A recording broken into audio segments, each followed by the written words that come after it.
Hello student, केम छो? मजामा? साईराम। હવે 11મા ધોરણમાં આપણે ચેપ્ટર નંબર 8 રેડોક્સ પ્રક્રિયા છે સંપૂર્ણ રીતે પૂર્ણ કર્યું અને લાસ્ટમાં એક ઇન્સ્ટન્ટ ક્વેશ્ચન આપેલો હતો જેનો આન્સર અને ડિસ્કશન અને કયા વિદ્યાર્થીએ છે એ જવાબ આપ્યા હતા એ આપણે જ્યારે કોમ્પિટિટિવ લેવલના વિડિયો જેડબલઈ નીટના રેડોક્સ પ્રક્રિયા આધારિત બનાવશું એની અંદર કન્સિડર કરીશ। આજે આપણે સ્ટાર્ટ કરશું 11મા ધોરણનું ચેપ્ટર નંબર 4 રાસાયણિક બંધન અને આણ્વીય રચના, જે ખૂબ જ ફંડામેન્ટલી કન્સેપ્ટમાં ઉપયોગી છે કે આગળ જતા તમારે જે તે અણુમાં કયા પ્રકારનું બંધારણ રચાય છે, એમાં એની રચના કઈ છે એ અંગેનો અભ્યાસ આ ચેપ્ટરમાં આવવાનો છે।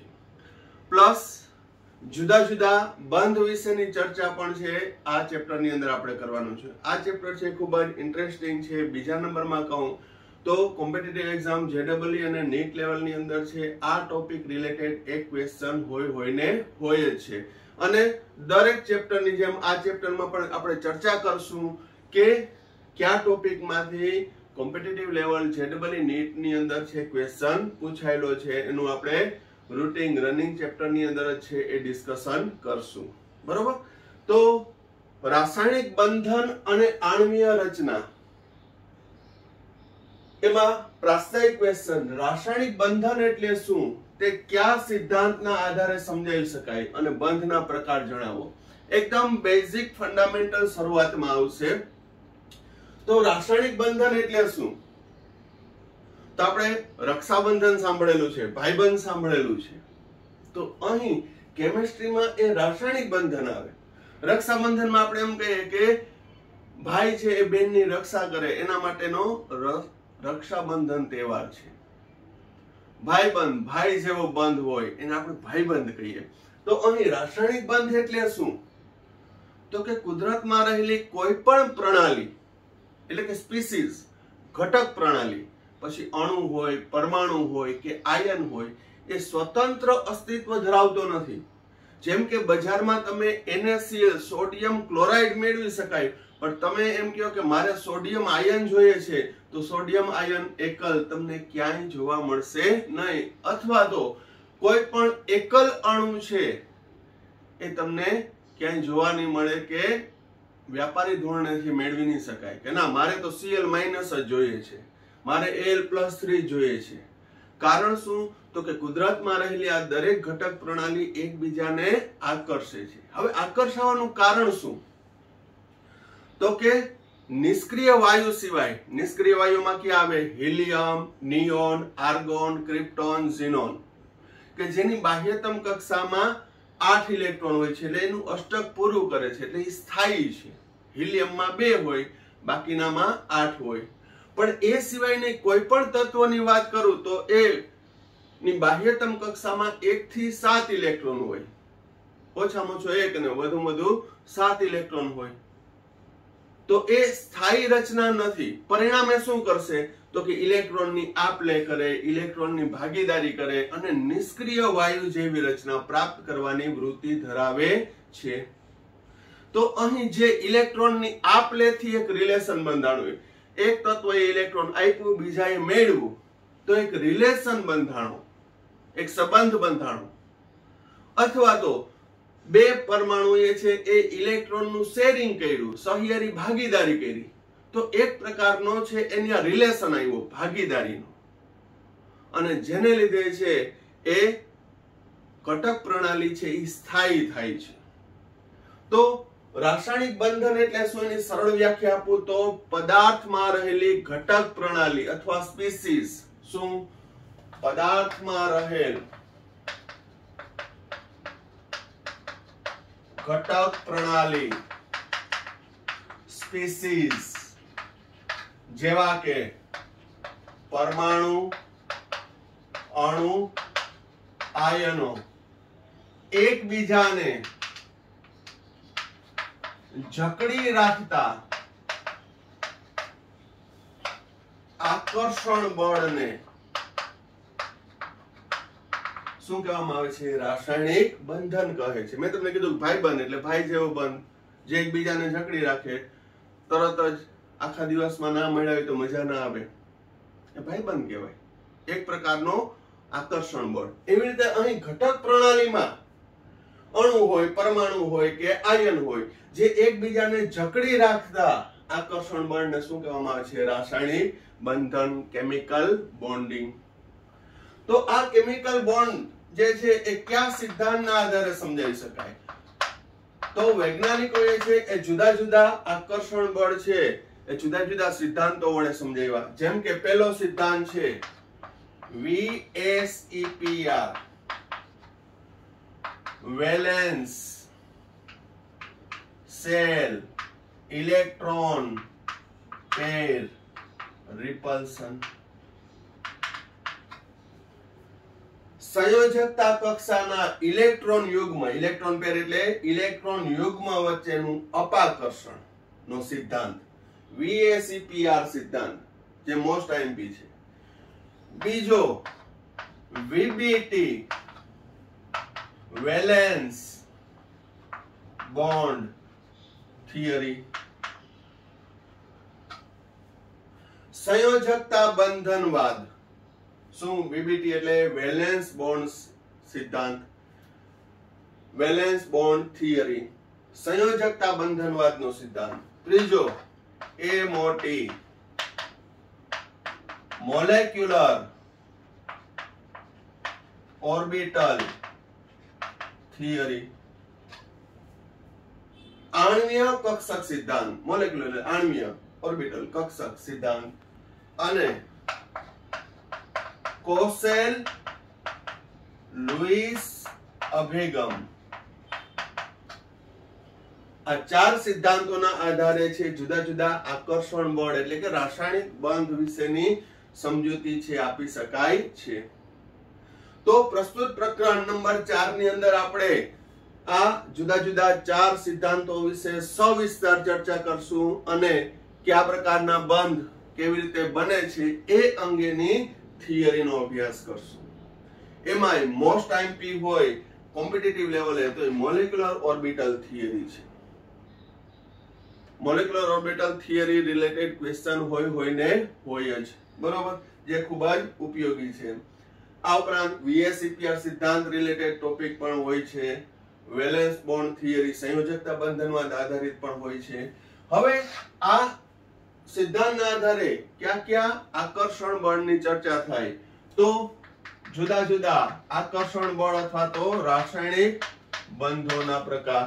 તો પહેલા આયનીય બંધ, આયોનિક બોન્ડ, સહસંયોજક બંધ, કોવેલેન્ટ બોન્ડ, સવર્ગ સહસંયોજક બંધ, કોઓર્ડિનેશન કોવેલેન્ટ બોન્ડ, વાન્ડરવાલ બંધ અથવા એને કહેવાય આંતર આણ્વીય આકર્ષણ, હાઇડ્રોજન બંધ,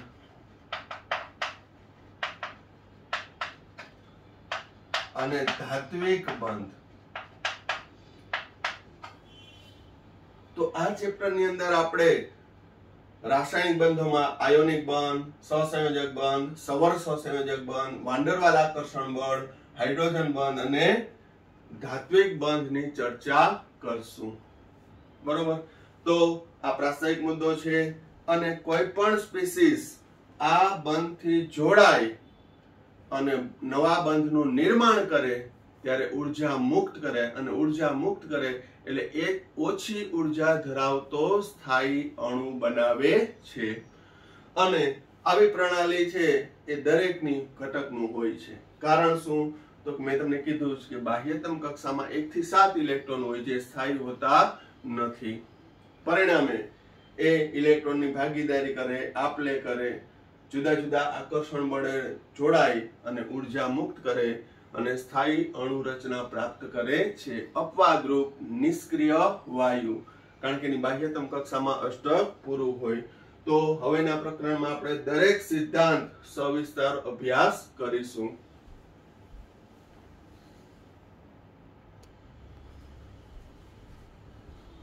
હવે નેક્સ્ટ ક્વેશ્ચન, રાસાયણિક બંધન માટે કોસેલ-લુઈસ અભિગમ અથવા તો આયોનિક બંધ માટે કોસેલ-લુઈસ અભિગમ સમજાવો. આ 11મા ધોરણમાં છે, થિયરિકલ ટાઈપના 2 કે 3 માર્કનો ક્વેશ્ચન પૂછાઈ શકે. હવે આની અંદર આપણે મેં તમને કીધું કે ટેક્સ્ટ બુક મુજબ જ જાશું. જે ટેક્સ્ટ બુક ની અંદર છે એ વાક્ય રચના આપેલી છે એ મુજબ જ જાશું. બાકી કોસેલ-લુઈસ અભિગમ છે એ આયોનિક બંધ માટે છે ને એકદમ સરળ છે. કદાચ હું ના ભણાવું તો આયોનિક બંધ વિશેની માહિતી તમારી પાસે હશે જ, પણ છતાંય આપણે ટુ ધી ટેક્સ્ટ છે જવાનો પ્રયત્ન કરીએ. બરોબર? તો ઇલેક્ટ્રોનના સંદર્ભમાં રાસાયણિક બંધ સમજાવવા માટે ઘણા બધા છે એને પ્રયત્ન કર્યો, પરંતુ 1916 માં કોસેલ અને લુઈસ નામના વૈજ્ઞાનિકે છે એ સંતોષકારક એની સમજૂતી આપી. શું હતી? જે ઉમદા વાયુની ઇલેક્ટ્રોન રચના આધારિત હતી. ઉમદા વાયુ એટલે ક્યાં? હિલિયમ, નિયોન, આર્ગોન, ક્રિપ્ટોન, કે જેની બાહ્યતમ કક્ષામાં અહીંયા 2 2 8 2 8 8 2 8 18 8 બાહ્યતમ કક્ષામાં 8 ઇલેક્ટ્રોન છે, અપવાદરૂપ હિલિયમ. અને જે નિષ્ક્રિય છે એટલે કે કોઈ સાથે આકર્ષાતા નથી, કોઈ સાથે બંધ બનાવતા નથી. જ્યારે અન્ય પ્રણાલીની વાત કરું, નિષ્ક્રિય વાયુ સિવાયના કોઈ પણ તત્વ લઈ લો, એની બાહ્યતમ કક્ષામાં 1 થી 7 ઇલેક્ટ્રોન હોય છે, જે અષ્ટક પૂરું કરવા માટે ઇલેક્ટ્રોનની જરૂર છે, એટલે કે આપલે કરી શકે અથવા તો ભાગીદારી કરી શકે. તો લુઈસે છે એ કઈ રીતે સમજાવ્યું? ઉમદા વાયુની ઇલેક્ટ્રોન રચના આધારિત. બરાબર ધ્યાન રાખજો. લુઈસે પરમાણુને પરમાણુ કર્નેલ તરીકે દર્શાવ્યું. હવે પરમાણુ કર્નેલ એટલે શું? તો કે કર્નેલ એટલે કે ફ્રૂટ, માવો, ગર. જેમ કે અહીં હું ઉદાહરણ લાવું, સોડિયમ પરમાણુ. બરાબર ધ્યાન રાખજો. ખાલી કર્નેલ શબ્દ સમજીએ છીએ. તો કર્નેલ એટલે શું? સંયોજકતા કક્ષા સિવાયનો કેન્દ્ર સહિતનો ધનવીજભારયુક્ત ભાગ. તો સોડિયમમાં બરાબર ધ્યાન રાખજો, સોડિયમનો પરમાણુ ક્રમાંક 11, એટલે એમાં 11 પ્રોટોન હોય.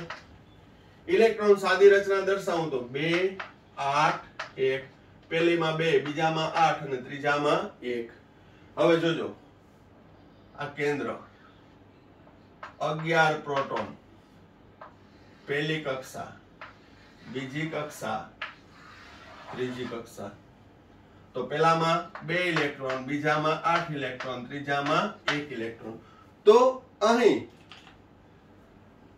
છેલ્લી કક્ષા છે એને સંયોજકતા કક્ષા કહેવાય, બાહ્યતમ કક્ષા. સંયોજકતા કક્ષા અથવા બાહ્યતમ કક્ષા સિવાયનો ભાગ એટલે આ ભાગની વાત કરું.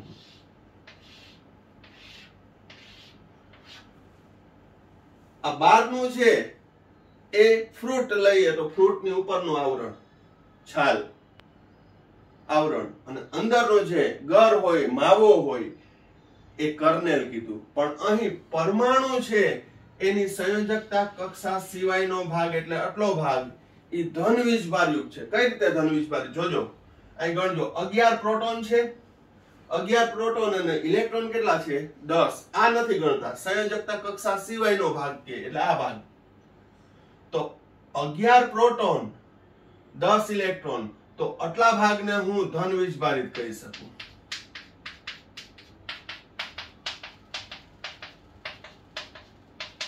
અને બાહ્યતમ કક્ષાના એટલે કે સંયોજકતા ઇલેક્ટ્રોન છે એ ઋણ થશે. એ કેવું થશે? ઋણ. તમે અહીં કલ્પના કરો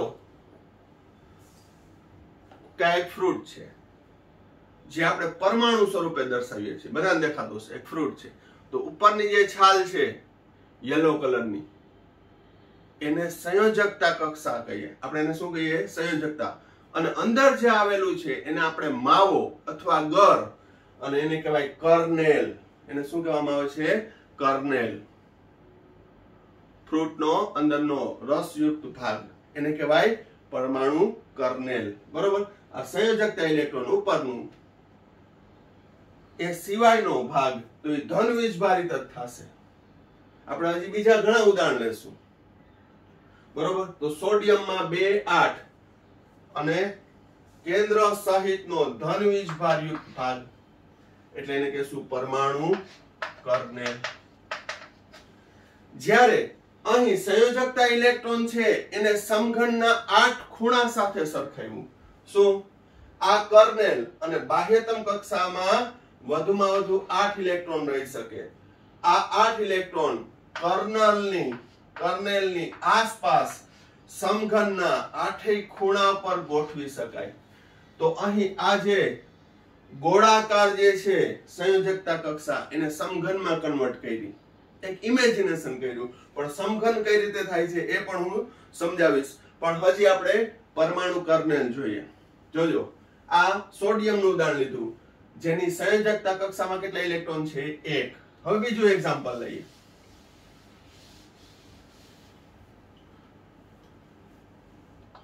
ક્લોરીન ની વાત કરો. ક્લોરીન ની તો ક્લોરીન નો પરમાણુ ક્રમાંક 17, ઇલેક્ટ્રોન સંરચના 2 8 7. તો 17 પ્રોટોન ધરાવતું કેન્દ્ર, પહેલી કક્ષા, બીજી કક્ષા, ત્રીજી કક્ષા. પહેલામાં કેટલા ઇલેક્ટ્રોન? 2 ઇલેક્ટ્રોન, બીજામાં 8 ઇલેક્ટ્રોન, ત્રીજામાં 7 ઇલેક્ટ્રોન. તો બરાબર ધ્યાન રાખજો. આ સંયોજકતા બાહ્યતમ કક્ષા એ સંયોજકતા કક્ષા સિવાયનો કેન્દ્ર સહિતનો ભાગ એટલે આટલા ભાગની ચર્ચા કરું છું. તો એમાં જો 17 પ્રોટોન અને 10 જ ઇલેક્ટ્રોન, આને નથી ગણતો. તો પરમાણુ કર્નેલ કેને કહેવાય? સંયોજકતા કક્ષા સિવાયના કેન્દ્ર સહિતનો ભાગ. તો અહીં 17 પ્રોટોન 10 ઇલેક્ટ્રોન એટલે એની ઉપર +7 વીજભાર. આ ભાગ +7 વીજભાર. અને બાહ્યતમ કક્ષામાં 7 ઇલેક્ટ્રોન એટલે -7 વીજભાર. -7 કુલ વીજભાર તટસ્થ છે. પરમાણુ વીજભારની દ્રષ્ટિએ કેવો છે? તટસ્થ. તો આ ભાગ છે એને કીધું કર્નેલ. અને આ સંયોજકતા ઇલેક્ટ્રોનને સમઘનના 8 ખૂણા કીધું. હવે સમઘનના 8 ખૂણા કઈ રીતે એ જોઈએ. પણ પહેલા પરમાણુ કર્નેલ ખ્યાલ આવી ગયો, બરોબર. સોડિયમમાં ઉદાહરણ લીધું આપણે, ક્લોરીનમાં ઉદાહરણ લીધું. હજી ધારો કે હું આર્ગોનમાં ઉદાહરણ લાવતો. આર્ગોનમાં પરમાણુ ક્રમાંક 18, 2 8 8. 18 પ્રોટોન, પહેલી કક્ષામાં 2 ઇલેક્ટ્રોન, બીજામાં 8 ઇલેક્ટ્રોન, ત્રીજામાં 8 ઇલેક્ટ્રોન. તો હવે તમને ખ્યાલ આવી ગયો 18 પ્રોટોન અને 10 ઇલેક્ટ્રોન. આ ભાગ એ ધન વીજભારિત થશે જેને કીધું કર્નેલ. અને સંયોજકતા ઇલેક્ટ્રોન છે એને સમઘનના 8 ખૂણામાં ગોઠવાયેલા છે. તો અહીં તમે જોશો તો આર્ગોન અથવા કોઈ પણ નિષ્ક્રિય લઉં હિલિયમ સિવાયનું એ બધામાં સંયોજકતા કક્ષાના ઇલેક્ટ્રોન છે એ સમઘનના 8 ખૂણા પર ગોઠવાયેલા છે. હવે ગોળાકાર હતો એમાંથી સમઘન કેમ આવ્યું ઈ આપણે જોઈએ. અહીં શબ્દ વાપર્યો છે કે કર્નલ અને બાહ્યતમ કક્ષાના વધુમાં વધુ 8 ઇલેક્ટ્રોન રહી શકે. આ 8 ઇલેક્ટ્રોન કર્નેલની આસપાસ સમઘનના 8 ખૂણા પર ગોઠવી શકાય. તો આ કર્નેલ અને આને સમઘન કીધું. સમઘન કેમ? સંયોજકતા કક્ષાના ઇલેક્ટ્રોનને સમઘન કેમ કીધું? બરોબર. તો હવે જોજો અહીંયા આ ફ્રૂટ છે જેની બાહ્યતમ કક્ષાનો ભાગ. હવે જોજો, આને હું આ રીતે પીસ કરું બધી બાજુથી, 6 બાજુથી, 1 2 3 4 5 અને 6. આ 6 ભાગ કરું તો આવું મળે. આ ચીઝ ક્યુબ નથી પણ આ ફ્રૂટ નું અંદરનો ભાગ છે કે જેમાં આ જે 8 ખૂણા દેખાય 1 2 3 4 5 6 7 અને 8 આ સમઘનના 8 ખૂણા એ સંયોજકતા ઇલેક્ટ્રોન છે, બરાબર ધ્યાન રાખજો. અને એની અંદર આ ગોળો એટલે કે પરમાણુ કર્નેલ રહેલું છે, બરાબર. અગેન આપણે જનરલી બાહ્યતમ કક્ષા છે એને ગોળાકાર જ કહીએ, ગોળ દડા જેવી. આ બધા ઇલેક્ટ્રોન છે, 8 ઇલેક્ટ્રોન રહી શકે. નિષ્ક્રિયમાં 8 હોય, એ સિવાયના બાકીના નિષ્ક્રિય સિવાયમાં કેટલા હોય? 1 થી 7. એમાં ઉદાહરણ જોયું આપણે, સોડિયમમાં 1 હતો અને ક્લોરીનમાં 7 હતા. તો હવે જો સોડિયમનો સંયોજકતા કક્ષાના ઇલેક્ટ્રોનને હું સમઘનના 8 ખૂણા સાથે સરખાવું તો સોડિયમમાં એક જ ખૂણે ઇલેક્ટ્રોન રહેલો છે. સોડિયમમાં એક જ ખૂણે એક ઇલેક્ટ્રોન રહેલો છે. ક્લોરીનનું ઉદાહરણ દઉં તો 8 ખૂણામાંથી 7 ખૂણા ઉપર 7 ઇલેક્ટ્રોન ગોઠવાયેલા છે.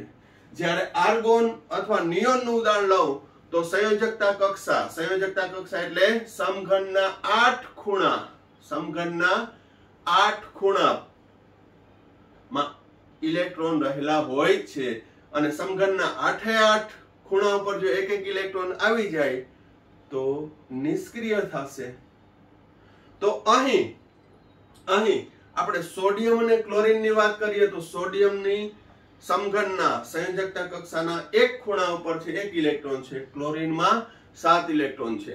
આ હું વાત કરું છું ટેક્સ્ટ બુકની, બાકી બહુ સિમ્પલ વસ્તુ છે કે સોડિયમની બાહ્યતમ કક્ષામાં 1 ઇલેક્ટ્રોન છે, ક્લોરીનની બાહ્યતમ કક્ષામાં 7 ઇલેક્ટ્રોન છે.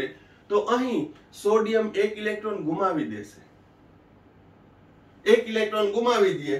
સોડિયમ 2 8 1 1 ઇલેક્ટ્રોન ગુમાવી દે તો હવે એની બાહ્યતમ કક્ષા આ થઈ 8 ઇલેક્ટ્રોન વાળી. અને 8 ઇલેક્ટ્રોન વાળી થઈ એટલે એની સમઘનના 8 ખૂણા પર 8 ઇલેક્ટ્રોન ગોઠવાઈ ગયા, નિયોન જેવી રચના થઈ ગઈ, સ્થાયી રચના થઈ ગઈ અને બન્યું Na+1 વત્તા 1 ઇલેક્ટ્રોન. ક્લોરીન ની બાહ્યતમ કક્ષામાં 2 8 7 એને 1 ઇલેક્ટ્રોન મેળવી લે એટલે Cl-1 બને 2 8 8. હવે સંયોજકતા કક્ષાની ઇલેક્ટ્રોન રચના 8 થઈ ગઈ. અહીં સંયોજકતા કક્ષાની ઇલેક્ટ્રોન રચના કેટલી થઈ ગઈ? 8 એટલે સંયોજકતા કક્ષા સમઘનના 8 ખૂણા ઉપર 8 ઇલેક્ટ્રોન છે એટલે સોડિયમ આયન સ્થાયી બન્યો, ક્લોરાઇડ આયન સ્થાયી બન્યો. અને સોડિયમ આયન અને ક્લોરાઇડ આયન વચ્ચે વિદ્યુતીય આકર્ષણથી NaCl સોલિડ બન્યો કે જે બધામાં હોય. શું? મીઠું બન્યું.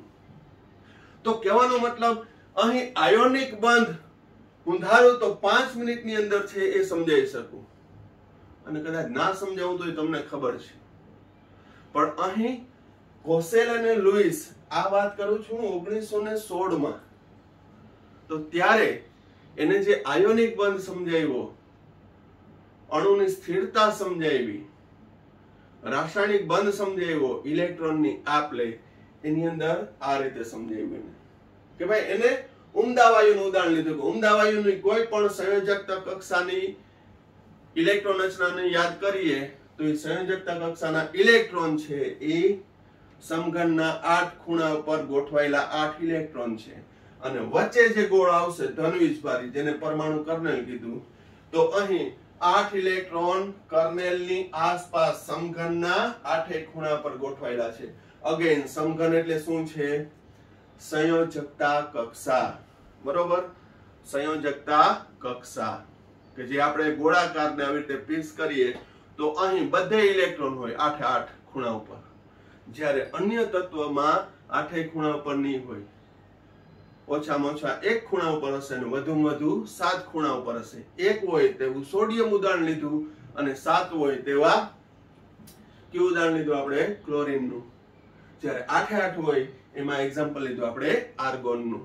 તો આ રીતે કોઈ પણ તત્વ નજીકના નિષ્ક્રિય વાયુ જેવી સ્થાયી રચના પ્રાપ્ત કરવાની વૃત્તિ ધરાવે છે.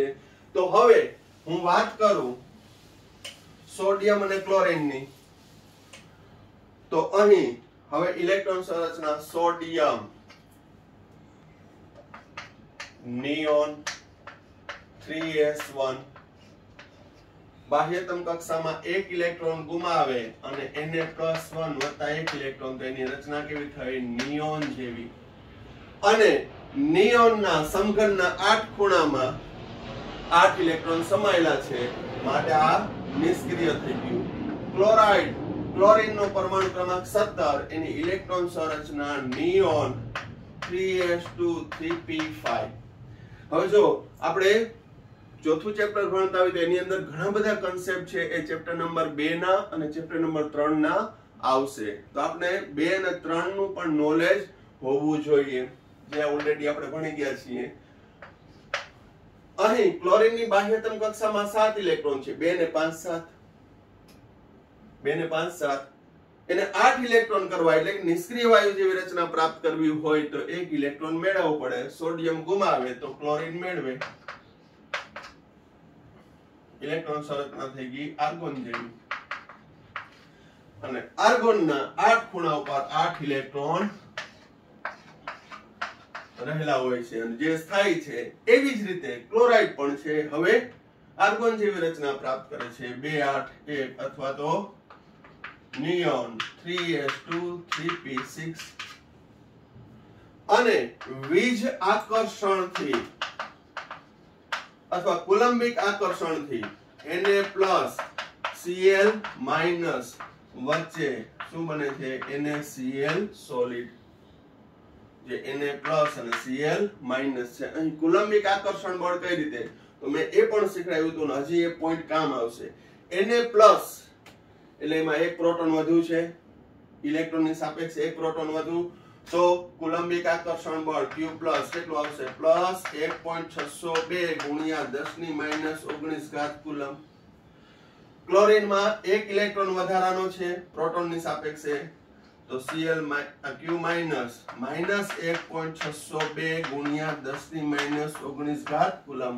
આને કુલંબિક આકર્ષણ બળ કહેવાય, અથવા તો વીજ આકર્ષણ બળ. ધન અને ઋણ વીજભાર વચ્ચે નિપજતું આકર્ષણ બળ.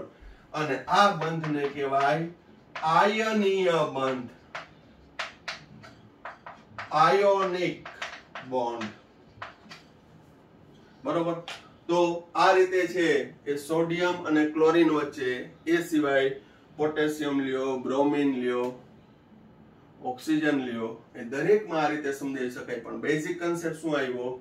તો કે અહીં પરમાણુ કર્નેલની આસપાસ એટલે કે સંયોજકતા કક્ષાના ઇલેક્ટ્રોનને સમઘનમાં કન્વર્ટ કરી, અને એ સમઘનના 8 ખૂણા પર 8 ઇલેક્ટ્રોન રહેલા હોય તો એ સ્થાયી રચના પ્રાપ્ત કરે છે. આપણે સિમ્પલ શું ભણ્યા હતા આગળના ધોરણમાં, 9મા ધોરણમાં? શું? સોડિયમની બાહ્યતમ કક્ષામાં 1 ઇલેક્ટ્રોન છે, ક્લોરીનની બાહ્યતમ કક્ષામાં 7 છે. એટલે સોડિયમ ઇલેક્ટ્રોન ગુમાવે, ક્લોરીન ઇલેક્ટ્રોન મેળવે. આમ સોડિયમ આયન અને ક્લોરાઇડ આયનની બાહ્યતમ કક્ષામાં, સંયોજકતા કક્ષામાં અથવા તો સમઘનના 8 ખૂણા પર 8 ઇલેક્ટ્રોન રહેલા છે, અને એ સ્થાયી રચના પ્રાપ્ત કરે.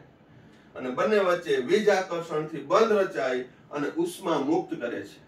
એ કેટલી ઉષ્મા મુક્ત કરે એ આપણે ચેપ્ટર નંબર 6 ઉષ્માગતિશાસ્ત્ર થર્મોડાયનેમિક્સ ચેપ્ટરમાં ભણશું, તેમજ થોડો ઘણો સંદર્ભ આ ચેપ્ટરમાં પણ આવશે.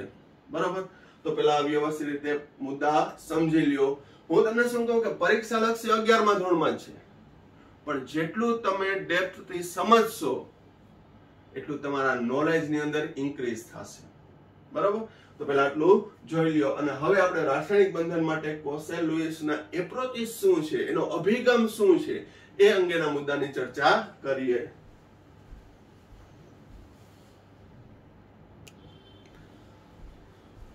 હવે આયોનિક બંધ માટે કોસેલ-લુઈસ અભિગમના મુદ્દા ચર્ચો. ખાલી 2 માર્કમાં પૂછાઈ શકે. તો કોસેલ-લુઈસ અભિગમ મુજબ છે એ આયોનિક બંધ કઈ રીતે બને છે, તો ફરી આપણે જોઈ લઈએ કે અહીં સોડિયમ ઇલેક્ટ્રોન સંરચના 2 8 1 Na+1 અને 1 ઇલેક્ટ્રોન. ક્લોરીન પરમાણુ ક્રમાંક 17 2 8 7 1 ઇલેક્ટ્રોન મેળવી Cl-1. તો અહીં આવર્ત કોષ્ટકમાં સૌથી વધુ વિદ્યુત ધનમય શબ્દ વાપરું છું, સૌથી વધુ વિદ્યુત ધનમય એટલે કે કયો? આલ્કલી સમૂહ. સમૂહ number 1 lithium, sodium, potassium, rubidium, caesium, કે જેની આયનીકરણ એન્થાલ્પી નીચી છે તો એ સરળતાથી ઇલેક્ટ્રોન ગુમાવશે. હું અહીંયા સોડિયમનું વધુ ઉદાહરણ આપું, પોટેશિયમનું આપું, સીઝિયમનું આપું, રૂબિડિયમનું આપું, કદાચ કેલ્શિયમનું આપું, મેગ્નેશિયમનું આપું, પણ કાર્બનનું ઉદાહરણ, સલ્ફરનું ઉદાહરણ કેમ નથી આપતો? તો અહીં જે ઇલેક્ટ્રોન સરળતાથી ગુમાવી શકે છે એ ક્યાં છે? આલ્કલી. કારણ શું? તો કે આલ્કલીની આયનીકરણ એન્થાલ્પી ઓછી છે, જે ઓલરેડી ચેપ્ટર નંબર 3 માં ભણી ગયા છો. જ્યારે ક્લોરીનની વાત કરું તો સૌથી વધુ વિદ્યુત ઋણમય તત્વ છે કે જેની ઇલેક્ટ્રોન મેળવવાની વૃત્તિ સૌથી વધુ છે, એટલે કે એની ઇલેક્ટ્રોન પ્રાપ્તિ એન્થાલ્પીનું મૂલ્ય સૌથી વધુ છે. પરિણામે આ બંને વચ્ચે ઇલેક્ટ્રોનની આપલેથી ધનાયન અને ઋણાયન બને છે. અહીં ગુમાવેલા કે મેળવેલા ઇલેક્ટ્રોનની સંખ્યાને તેની વિદ્યુત સંયોજકતા કહે છે. જેમ કે અહીં એક ઇલેક્ટ્રોન ગુમાવ્યો તો વિદ્યુત સંયોજકતા ધન આયન, એક સંયોજક ધન આયન. અહીં ઇલેક્ટ્રોન મેળવો તો આને કહેવાય એક સંયોજક ઋણ આયન. અને બંને વચ્ચે સ્થિર વિદ્યુતીય આકર્ષણ, કુલંબિક આકર્ષણથી રચાતો બંધ એને આયોનિક બંધ કીધો હતો. આ બંને વચ્ચે રચાતો બંધ એટલે આયોનિક બંધ. તો આયોનિક બંધની મારે વ્યાખ્યા આપવી હોય તો ઇલેક્ટ્રોનની આપલેથી રચાતા બંધને આયોનિક બંધ કહે છે, અથવા ધનાયન અને ઋણાયન વચ્ચે રચાતા આકર્ષણને, આ સ્થિર વિદ્યુતીય આકર્ષણને શું કહેવામાં આવે છે? આયોનિક બંધ. બરોબર. તો પેલો અભિગમ કે સામાન્ય રીતે સૌથી વિદ્યુત ધનમય તત્વ એટલે કે આલ્કલી ધાતુ તત્વ અને સૌથી વિદ્યુત ઋણમય તત્વ એટલે કે હેલોજન વચ્ચે ઇલેક્ટ્રોનની આપલેથી હંમેશા આયોનિક બંધ રચાય છે. એનું કારણ આપ્યું, કારણ કે આલ્કલી તત્વોની આયનીકરણ એન્થાલ્પી ઓછી અને હેલોજનની, આ સમૂહ 1 ની વાત કરું, હેલોજન એટલે સમૂહ નંબર 17, 7મો A, આ બધી ખબર પડવી જોઈએ. 17 ની ઇલેક્ટ્રોન પ્રાપ્તિ એન્થાલ્પીનું મૂલ્ય વધુ ઋણ. તો આ બંને વચ્ચે સરળતાથી આયોનિક બંધ રચી શકાય છે. બરોબર. ત્યારબાદ કે આની મર્યાદા શું? તો અહીં હું ઉદાહરણ શું આપી શકું? સમૂહ નંબર 1 વધુમાં વધુ 2, અહીંયા સમૂહ નંબર 17 વધુમાં વધુ 16, 15. પણ દરેક તત્વ માટે આ અભિગમ લાગુ પાડી શકાય નહીં. તમે એમ કહો કે સર કાર્બન અને હાઇડ્રોજન વચ્ચે તમે આ લુઈસ અભિગમ લાગુ પાડીને મને સમજાવો ને. તો અહીં CH4 માં કાર્બન ઇલેક્ટ્રોન આપે કે હાઇડ્રોજન ઇલેક્ટ્રોન આપે, ઇલેક્ટ્રોનની આપલે શક્ય નથી, કારણ કે કાર્બન છે એની આયનીકરણ એન્થાલ્પી વધુ છે as compare to alkaline metal. હાઇડ્રોજનની ઇલેક્ટ્રોન ગુમાવવાની જે વૃત્તિ છે કે મેળવવાની વૃત્તિ છે એના આધારે ઉર્જામાં જે ફેરફાર થાય છે એના મૂલ્ય છે એને સ્થાયી કરી શકતા નથી. એટલે બધામાં આ હું સમજાવી શકું નહીં કે સર H2S માં સમજાવો કે હાઇડ્રોજન ઇલેક્ટ્રોન ગુમાવ્યો, સલ્ફર ઇલેક્ટ્રોન મેળવ્યો. તો આ અભિગમ ફક્ત આયોનિક બંધ માટે ને ખાસ કરીને સમૂહ નંબર 1, 2 અને સમૂહ નંબર 16, 17 વચ્ચે રહેલા તત્વો ના આધારે આયોનિક બંધ રચાય એટલા પૂરતું જ મર્યાદિત છે. તો કોસેલ લુઈસ અભિગમની છે અહીં આયોનિક બંધ માટેની મર્યાદા આવી ગઈ. તો હવે શોર્ટમાં કહું, આયોનિક બંધ કયા તત્વો વચ્ચે રચાઈ શકે? આ એક ટાઈપનો MCQ છે. તો અહીં જવાબ કહી દઉં, આજે હું પ્રશ્ન નથી પૂછતો, આ ટોપિકમાં ઘણા બધા પ્રશ્નો પૂછવાના આવશે. તો અહીં કયા તત્વો છે એ સરળતાથી આયોનિક બંધ બનાવી શકે છે? તો કે એકની આયનીકરણ એન્થાલ્પી નીચી હોય, બીજાની વિદ્યુત ઋણતા વધુ અથવા ઇલેક્ટ્રોન પ્રાપ્તિ એન્થાલ્પીનું મૂલ્ય વધુ હોય, એવા બે તત્વો વચ્ચે સરળતાથી આયોનિક બંધ રચાય છે. અને આયોનિક બંધ એટલે ઇલેક્ટ્રોનની આપલેથી રચાતો બંધ અથવા ધન આયન અને ઋણ આયન વચ્ચે નિપજતા વીજ આકર્ષણથી રચાતો બંધ એટલે એને શું કહેવામાં આવે છે? આયોનિક બંધ. બરોબર. તો અહીં આજના ટોપિકમાં આપણે આયોનિક બંધ વિશેની ચર્ચા કરી અને થોડુંક સહસંયોજક બંધનું ઇન્ટ્રોડક્શન આપશું. પેલા મુદ્દા જોઈ લ્યો.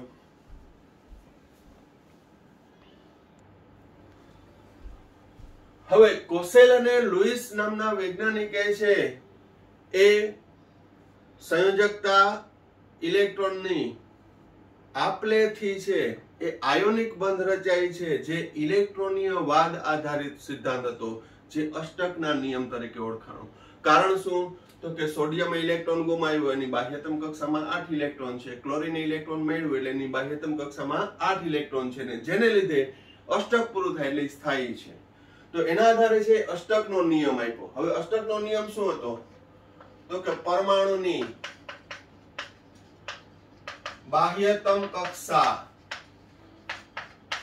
અથવા બીજો શબ્દ વાપરું છું સંયોજકતા કક્ષા માંથી ઇલેક્ટ્રોન મેળવીને કે ગુમાવીને અથવા તો સહયારી ભાગીદારી કરીને સૌથી નજીકના નિષ્ક્રિય વાયુ જેવી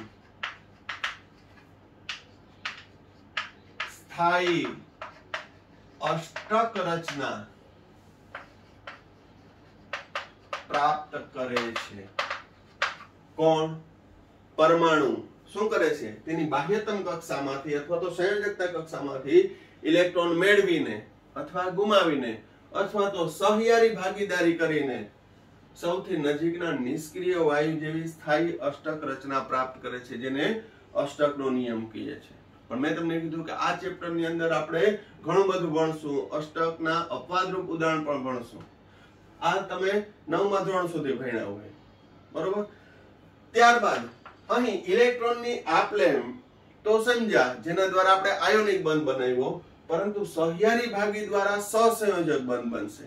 તો સહયારી ભાગીદારી માટે તમારે લુઈસ બિંદુ નિરૂપણ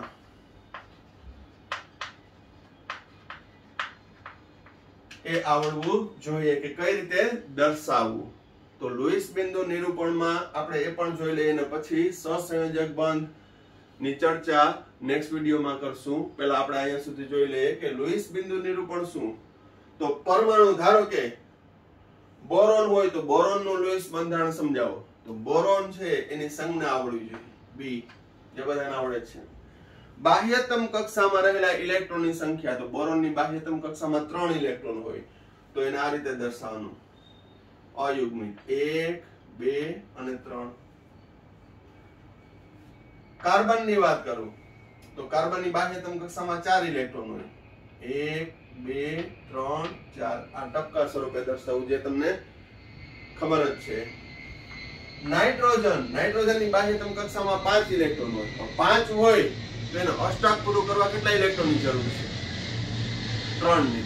અને અષ્ટક પૂરું કરવા માટે 3 ઇલેક્ટ્રોનની જરૂર છે, એટલે 3 છે એ બંધમાં ભાગ લેશે. બંધમાં ભાગ લઈ અને અયુગ્મિત સ્વરૂપે દર્શાવવું, 1, 2, 3 અને 3. તો નાઇટ્રોજનની બાહ્યતમ કક્ષામાં 5 ઇલેક્ટ્રોન હોય તો 3 બંધમાં ભાગ લેશે એટલે એને અયુગ્મિત અથવા એકલ સ્વરૂપે દર્શાવ્યા. હવે રહ્યા 2 કે જે બંધમાં ભાગ લેતા નથી, એને અબંધકારક સ્વરૂપે, યુગ્મ સ્વરૂપે દર્શાવવાનું. અબંધકારક ઇલેક્ટ્રોન યુગ્મ, જેમ કે અહીં નાઇટ્રોજન પાસે અબંધકારક ઇલેક્ટ્રોન યુગ્મ કેટલું છે? 1. શબ્દ વાપરું છું અબંધકારક ઇલેક્ટ્રોન યુગ્મ 1 અને બંધકારક 3 ઇલેક્ટ્રોન. કાર્બન પાસે 4 બંધકારક ઇલેક્ટ્રોન, બોરોન પાસે 3 બંધકારક ઇલેક્ટ્રોન. ઓક્સિજનની વાત કરું તો ઓક્સિજનની બાહ્યતમ કક્ષામાં 6 ઇલેક્ટ્રોન હોય. બરોબર. હવે આવું બધી નાની નાની બાબતો મારે ચર્ચા કરવાની જરૂર નથી, કારણ કે બીજા અને ત્રીજા ચેપ્ટરમાં આપણે સારી રીતે ઇલેક્ટ્રોન સંરચના અભ્યાસ કર્યો છે. ઓક્સિજનની બાહ્યતમ કક્ષામાં 6 ઇલેક્ટ્રોન છે. 6 ઇલેક્ટ્રોન હોય તો અષ્ટક પૂરું કરવા કેટલા ઇલેક્ટ્રોનની જરૂર છે? તો કે 2. માટે એ કેટલા ભાગીદારી કરશે? તો કે 2 ની, કારણ કે 6 છે ને 2 જોઈએ, બરોબર. આપલે કરે કે ભાગીદારી કરે, કાં 2 મેળવે અથવા 2 ની ભાગીદારી કરે. તો અહીં એના સંયોજકતા કક્ષામાં ભાગીદારીથી ઇલેક્ટ્રોન કેટલા? બંધમાં ભાગ લેતા 2. એને અલગ અલગ દર્શાવી શકો. અને બંધ બનાવવામાં ભાગ ન લેતા બાકીના કેટલા રહ્યા? તો કે 4. 4 ને આ રીતે યુગ્મ સ્વરૂપે દર્શાવવાનું.